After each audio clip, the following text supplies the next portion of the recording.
Yesu nashimwe cyane bene data bakundwa nshuti z'umusaraba, nizere ko mukomeje kugubwa neza muri Kristo Yesu. Umwami Yesu Kristo akomeze kuwishimira kandi akomeze kuguhaza ibyiza, akomeze kuguha icyo umutima wawe umusaba mu izina rya Yesu Kristo. Nyemerera twongere dufatanye mu ijambo ry'Imana. Hari ijambo Uwiteka ashyize ku mutima wanjye muri aya masaha, nagira ngo nkushimire kandi mbikuye ku mutima. Imana ikumira umugisha kandi Imana iguhaze ibyiza mu izina rya Yesu Kristo.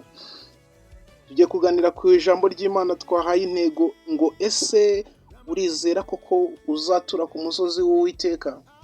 Imana itugire neza cyane. Nyemera tubanze dusenga Imana. Uwiteka Mwami, turagushimiye kuri isezerano, uri ijambo mu ijambo. Tugushimiye kuri Imana ikomeye kandi uri Imana ishoboye byose.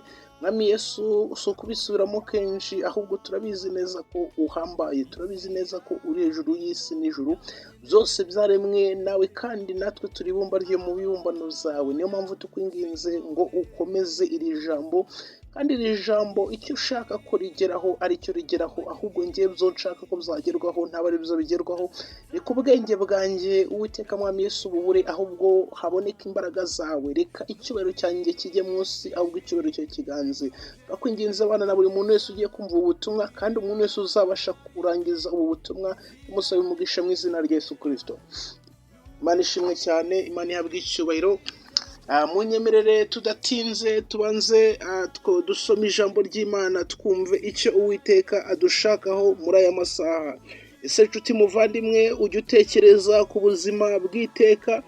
Ujya utekereza igihe uzaba utagituye muri iyi si, ahantu uzaba uri? Ujya utekereza igihe uzaba usoje urugendo rw'ubu buzima, ese ahantu uzaba? Ese mwene data, ahantu uzaba wahagezwa n'iki? Ese n'iki twakora kugira ngo tuzagere ku musozi w'Uwiteka Siyoni, ariyo Yerusalemu nshya? Ntabwo ari Yerusalemu yo muri Isiraheli, ahubwo ni Yerusalemu nshya yateguriwe abizeye Yesu Kristo nk'umwami n'umukiza.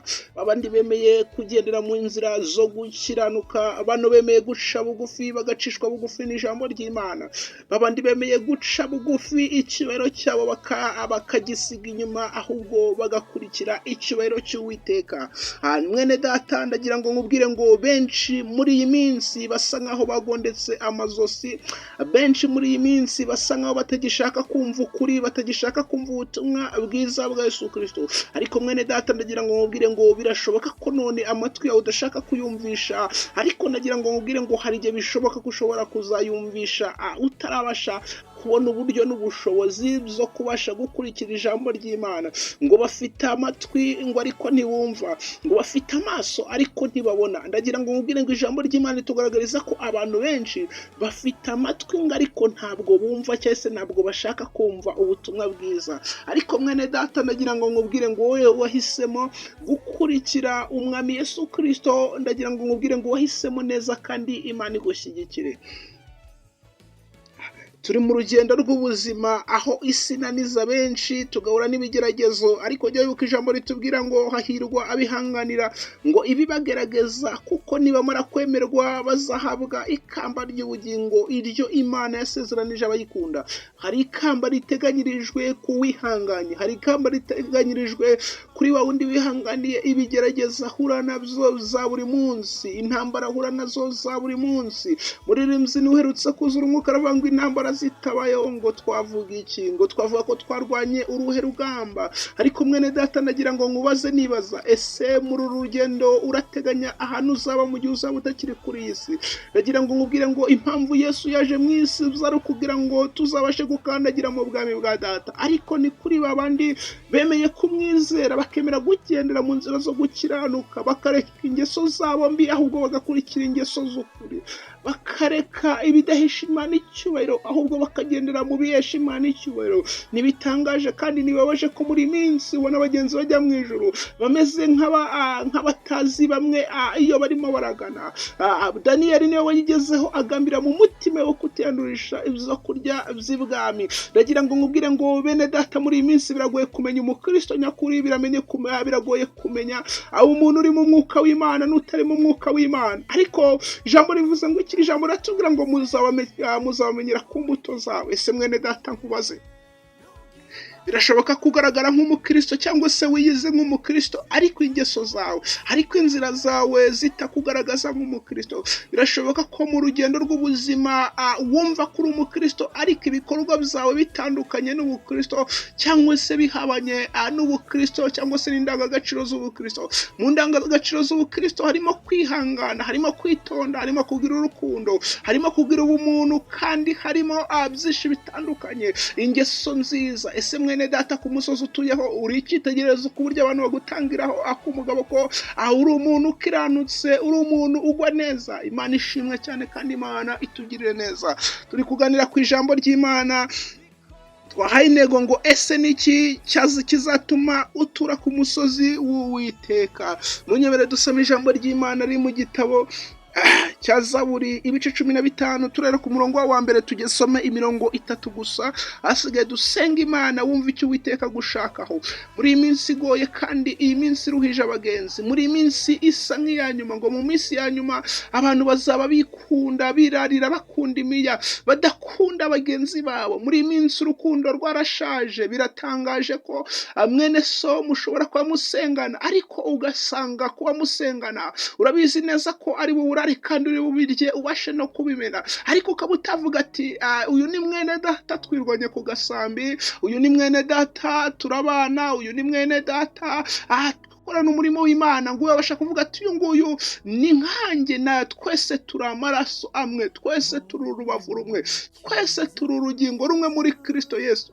Hambere Bibiliya igaragaza ko abakristo ba kera bahuzaga umutima ngo kandi basangiraga ibyabo bose. Ese mwene data nkubaze, wowe mu rugendo rw'ubukristo bwawe niki wamariye itorero, niki wamariye Imana muri rusange, niki wabashe gukora ku buryo ku munsi ukomeye Uwiteka ashobora kuzongera akakwibuka akavuga ati uyu mwana wanjye, uyu mugaragu wanjye hari ibyo yakoze kandi biri imbere ye, kandi ibyo yakoze ati nanjye ndabireba nkabyishimira. Ese mwene data, Uwiteka iyo akurebye mu maso ye ajya abasha kukwishimira akagutangira ubuhamya, cyangwa nawe utangirwa ubuhamya n'abantu ariko Imana yo ikaba itakubona nk'umuntu, cyangwa se Imana ikabikubona nk'aho wapfuye, cyangwa se Imana ikabikubona nk'aho utakiriho, nyamara abandi bakubona ko uriho. Ndagira ngo utekereze neza ku bugingo bw'ahazaza. Ntabwo tuje mu bitangaza Imana ikora kuko yakoze byinshi, ntabwo nje kukubwira ngo Imana irakwambitse kuko yambitse benshi, ntabwo nje kukubwira ngo Imana irakugaburiye kuko igaburira benshi. No kuba sayizi ukiriho ni ubuntu bw'Umwami Yesu, ni ugushima. Zaburi 152 yavuze ngo iki? Yaravuze ngo mushime Imana ku by'imbaraga yakoze, ngo muyishimire yuko bikwiye gukomera kwa yari kwinshi. Bivuze ngo ni ugushimira Imana ku by'imbaraga yakoze. Haleluya, Imana ishimwe. Ese mwene data, ndagira ngo utekereze neza, wibaze ngo inzira nyuramo, aho nyura mu nzira ifunganye cyangwa narayobye nyoboka inzira ngari. Ngo inzira ngari ijyana abantu mu kurimbuka, inzira ngari kwicamo biroroshye kandi ntibiruhije. Buri muntu wese anyuramo ukabona biramworoheye, cyangwa se ukabona arabifiringa mu ndimi z'iyi minsi zo ku mihanda, ugasanga arimo arabikurura neza. Ariko ngo inzira igoye ngo ni irafunganye, ngo kandi kwicamo biraruhije. Mwene data, nakwifuriza guca mu nzira ifunganye, nanjye niyifuriza guca mu nzira ifunganye. Ijambo ry'Imana tujye gusoma rivuze ngo iki? Ijambo riratubwiye ngo Uwiteka ninde uzaguma mu ihema ryawe, ati ninde uzatura ku musozi wawe wera. Iri jambo ririmo ribaza ngo mbese ubundi ninde uzatura ku musozi w'Uwiteka? Ni ikibazo wakwibaza kandi nanjye ni ikibazo nakwibaza, ariko tugiye kubona ibisubizo. Tugiye kubona ikintu gisabwa kugira ngo uzature ku musozi w'Uwiteka. Ese uzaba warakoze gute? Uzaba waragiye gute? uzaba warabanye n'abandi gute? uzaba aritwe mu buzima Imana yaguhaye gute? Ntabwo waje muri iyi si nka misiyo yo kugira ngo utanezeze Imana.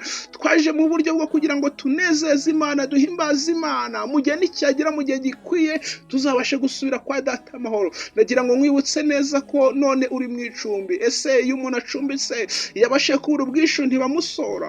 Ese iyo umuntu acumbitse iyo abishatse ntabasha kongera akagenda? Ndagira ngo mbabwire ngo turi mu icumbi, ariko nyiri icumbi iyo bishatse yadusohora, ariko kudusohora ntabwo bivuze ko tudafite gakondo.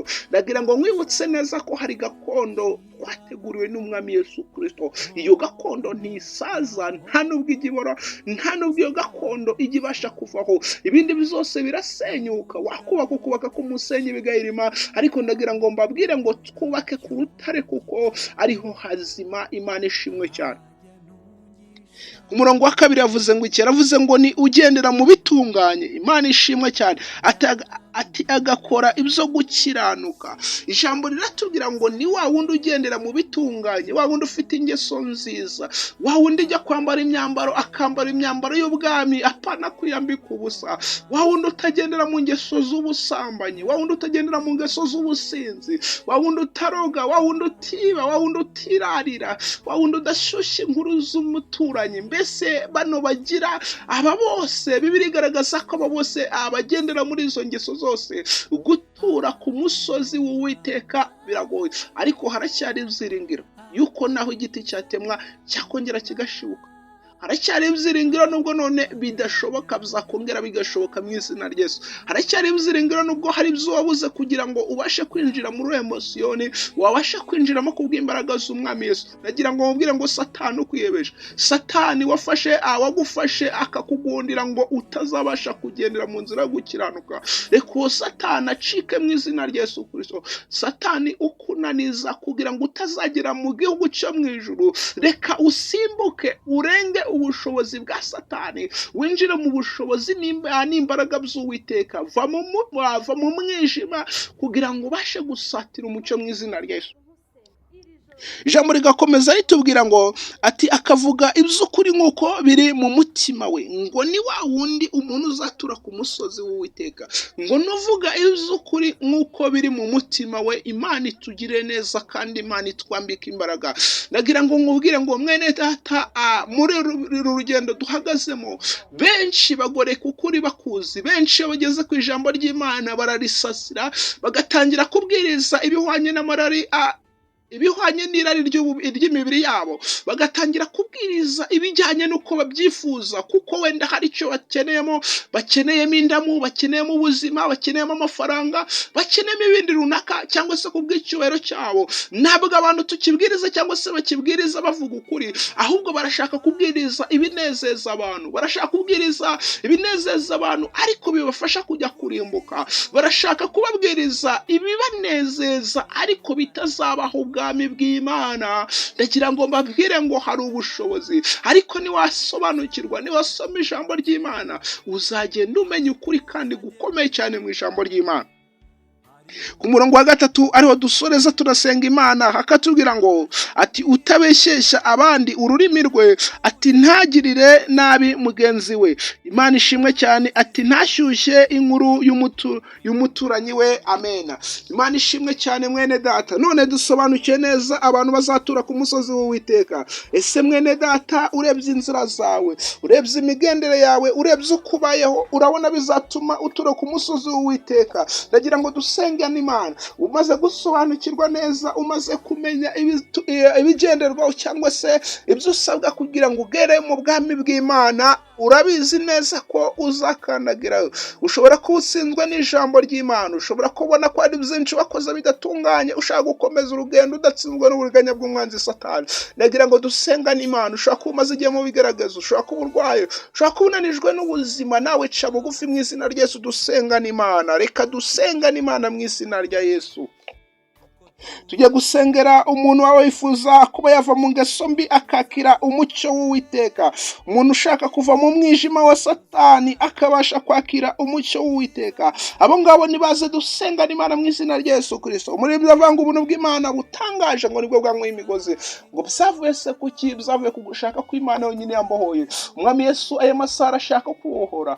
Umwami Yesu aya masaha arashaka kongera kuguha ubuzima. Wari umeze nk'uwapfuye uhagaze, ariko nagira ngo nkubwire ngo ngo Yesu niwe ufata ibitariho akabigira bizima. Yesu niwe ufata ibyapfuye akabizura. Yesu niwe ufata ibyanutse akongera akabiha ubuzima bigahumura. Nawe nubwo byanutse Yesu yakongera akabiha guhumura, yakongera akabiha ubuzima mu izina rya Yesu. Tugiye gusengana Imana, tugiye gusenga Imana. Data, mu izina ryawe Yesu, turagushimye kuri Imana y'ubushobozi, turakwinginze ukomeze kubana natwe, ukomeze kudukomereza mu ijambo ryawe. Nsenge bene data bose nubagire neza kandi ubahazurame, uzabe kugera mu gihugu cyo mu ijuru mu izina rya Yesu. Amen. Shalom, shalom.